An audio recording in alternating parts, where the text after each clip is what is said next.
Getting 150 qualified calls on your calendar this month is free if we don't deliver them. That's the sentence. It's in the contract before you pay anything. Most people hear a guarantee and their brain files it under marketing. Fair, you've been promised things before, and the promises had exits built into them. So, for the next 10 minutes, I'm not going to sell you that sentence. I'm going to take it apart in front of you. What it isn't, why we can afford to say it, how to test anyone else who claims something similar, and what it's actually for, which is not what you think. Start with what it isn't, because that's where most guarantees live. It is not, we'll try our best. That isn't a guarantee. It's a mood. It is not a credit note buried on page 9 of the terms, redeemable against future services from the people who just failed you. It is not free extra months. Read that one carefully whenever you see it. Free extra months is just more of the thing that already didn't work. They're not refunding you, they're sentencing you to more of it. And it is not results vary, which is the most elegant sentence in this industry. 4 syllables that mean this may not work, and we have pre-agreed that's acceptable. Here's ours instead: a number, a deadline, and a consequence that we carry: 150 qualified, budget confirmed calls in 30 days. Or the month costs you nothing. Notice there's no adjective in that sentence, nothing to argue about later. No significant increase, no substantial pipeline, just a countable thing a date and who pays if it's missing. That's the test for any promise, by the way, in any industry. If you can't count it and there's no date, it isn't a promise. It's atmosphere. Now, the question you should be asking: how can anyone write that and stay in business? It isn't confidence. Confidence is what people have when they don't have structure.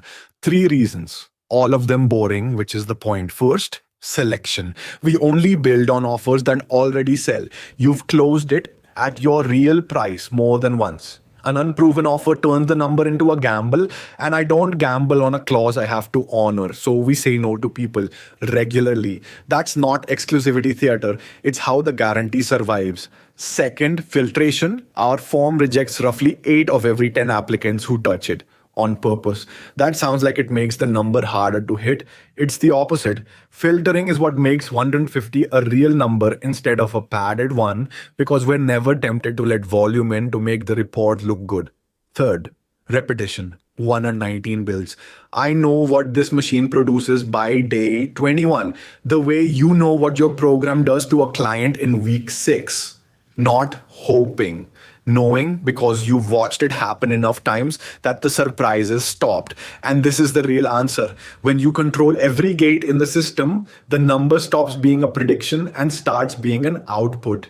Predictions need luck. Outputs need maintenance. That's the whole difference, and it's why we can put it in writing and they can't. Let me tell you what this clause actually does to my business, because a guarantee nobody pays for is just a slogan. It makes me turn down money. Every month, somebody arrives with an unproven offer and a real budget, and the answer is no. Not because I doubt them, because 150 calls into an offer that hasn't closed yet produces 150 rejections, and then I own that. It makes us build slower than we could sell. 14 days in your accounts with the gates tightened before we scale traffic. There's a faster version of this that looks better in a testimonial and breaks in week 5. And it means my team is in your engine daily, not weekly, because a clause with a deadline does not allow for "we will check in on Friday." None of that is generosity. It's just what happens when you write down a consequence and then have to live beside it. The guarantee doesn't make us trustworthy, it makes us careful. Those are different things, and careful is the one you actually want. Here's something genuinely worth doing, and it costs you nothing. Take any agency you're currently talking to. Ask them to phrase their promise in that exact format: a number, a deadline, a consequence, not "we guarantee appointments." Appointments is not a number, not "we'll get you results." Results is not a deadline, not "we're confident you'll be happy." Happy is not a consequence. Then watch what happens to the conversation. You'll get one of 3 replies: a long message about how every business is different, a pivot to a case study, or nothing at all. The typing indicator that appears twice and never resolves. That silence is the most useful due diligence you'll do all month, and it takes 4 minutes. And if someone does write it down for you, good. Genuinely, read it closely, check who carries the consequence, and take the meeting. I'd rather you buy a real guarantee from someone else than a fake one from anybody. The full breakdown of the machine is 10 minutes, link below. Now, the part that matters more than the clause itself. The guarantee isn't a sales tactic. It's a question about who carries the risk. Right now, you carry all of it. Every month you stay where you are, you pay for it. Not in an invoice. Nobody sends you one. You pay in the calendar with 4 blocks in it. In the price you softened at the end of a call because you needed that one to land. In the Monday you spent writing a post instead of delivering. That cost is real and it's recurring and it is invisible, which is exactly why it's survivable. Nobody itemizes it, so you keep paying it. What this clause does is move that risk onto me for 30 days. And I think that's the right place for it for a simple reason. You don't control whether the machine works. I do. You control whether you show up to the calls and whether you're good in the room. And you've already proven both. So the person who controls the outcome should be the person holding the consequence. Anything else is just an agency getting paid for effort. Now, the honest bit, because a guarantee with no conditions is a lie, and you'd be right not to believe it. There are things we need from you, and they're all things you do anyway. You show up to the calls. If 150 land and you attend 40 of them, the clause is meaningless, and we both know it. You keep the offer you were selling when we scoped it.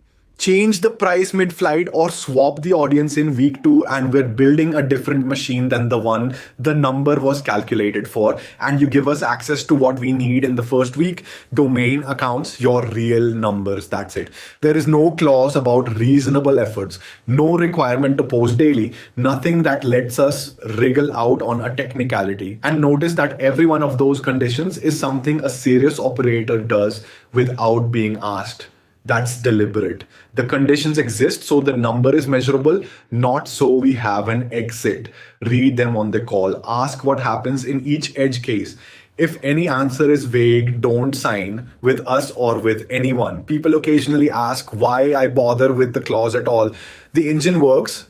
Sell it like everyone else does. Here's the honest reason. This market has trained coaches to expect to be let down. Every one of you has paid someone who underdelivered and moved on. And the cost wasn't only the money, it was that you got slightly more cynical and slightly more reluctant to try the thing that would have worked. I can't argue you out of that with a case study. Case studies are cheap and everyone has them. The only thing that actually moves the conversation is being willing to write down what happens if I'm wrong. So that's what the sentence is, not a flourish at the end of a pitch. The entry fee for being taken seriously by someone who has been burned before. So one sentence and everything under it. 150 qualified budget confirmed calls in 30 days, or the month costs you nothing. Signed before you pay. Written as a number, a deadline, and a consequence I carry. It exists because of 119 bills and because I'd rather select carefully and build slowly than sell a promise with an exit in it. Highticketengine.com. 30 minutes, your numbers, and honest answer, including not yet, if that's the truthful one. Ask everyone else for that sentence first, then come and read ours.